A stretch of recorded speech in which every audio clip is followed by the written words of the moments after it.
You've seen this figure before. You know about these changes throughout the 28 days in humans of the ovarian cycle. We're going to go through each one of these phases, follicular, ovulation, and luteal phase, and look at the HPG axis function at each of these phases. Let's start with early follicular. So this is the phase before ovulation, when estrogens are increasing before the LH surge. So we're going to draw out our hypothalamic pituitary gonadal axis. And you should be able to do this in your sleep when you target the ovary. Specifically at this time point, it's the follicles that are developing. The follicles are present, opposed to there's no corpus luteum at this point. This is going to result in estrogen low to moderate levels. Low to moderate, because look, that's what it is, low and increasing, right? It's increasing over this time period as the follicles develop, and those follicles are producing estrogen. So it's more and more estrogen as they grow more and more. This estrogen is going to feed back to inhibit this system, keep it within normal ranges. Yes, estrogen is increasing over time. And yes, there's those surges of pulses of GnRH coming from the hypothalamus, but this estrogen is designed to still keep the system within normal, some kind of baseline limits. And it's going to do that at least for a little bit. Now, just before ovulation, things are going to change. We still have our same HPG axis here. Add in ovary again, ovaries. It's still the follicles, mature follicle at this point. And now this follicle is producing super, super, super high estrogen. That's right here, right? You can see that. We're just before ovulation. That super, super, super high estrogen is going to result in a switch from negative feedback to positive feedback. We don't completely understand the mechanism for this. It probably has something to do with the receptors, glucocorticoid receptors that are located on these organs. When estrogen reaches this critical threshold, they no longer respond differently now. They're going to actually be stimulated by estrogen instead of turned off. It was a receptor level thing, probably response to estrogen when it reaches this really critical level. When you have positive coming in here, why is this actually positive feedback?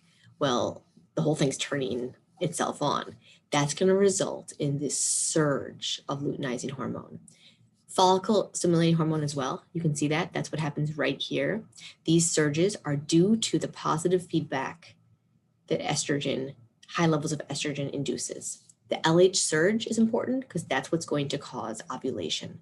That's the one that's going to initiate that luteinizing hormone. Pretty cool, huh? Okay, so positive feedback needs to be turned off by some change in something. What's the change here? What's the event? The event is ovulation. So ovulation occurs. We then need to go back to negative feedback. Luteal phase here. How do we turn this system off? Well, now we've got, switch colors here. We still have the ovary, but in the ovary, wrong color. What is there? What's in the ovary? Cannot get this to turn back. There we go. In the ovary, nice big ovary there. It's the corpus luteum, right? Corpus luteum. Can't decide how to say that.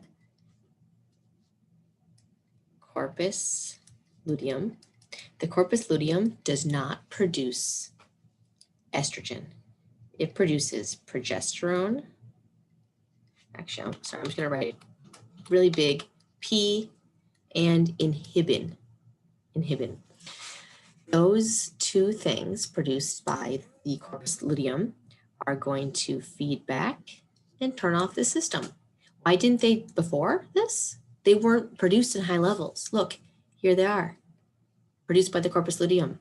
Before that, there's some there, but there's not enough to override the estrogen effects here. So this positive feedback occurs because of estrogen right here.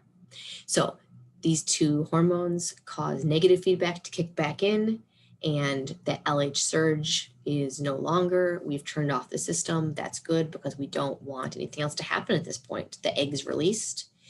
That egg might be fertilized. If it is, the zygote will keep producing progesterone.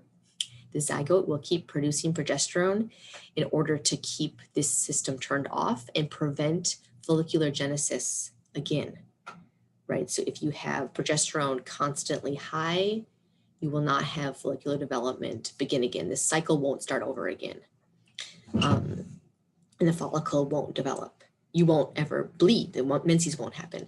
If the egg is not fertilized, the corpus luteum degenerates and progesterone is then gone and a new follicle starts to develop. Follicle stimulating hormone is going to stimulate a new follicle. Estrogen is produced by that follicle. Negative feedback keeps it in check until estrogen levels reach a critical level, and then boom, positive feedback, cycle over again. Pretty cool, huh?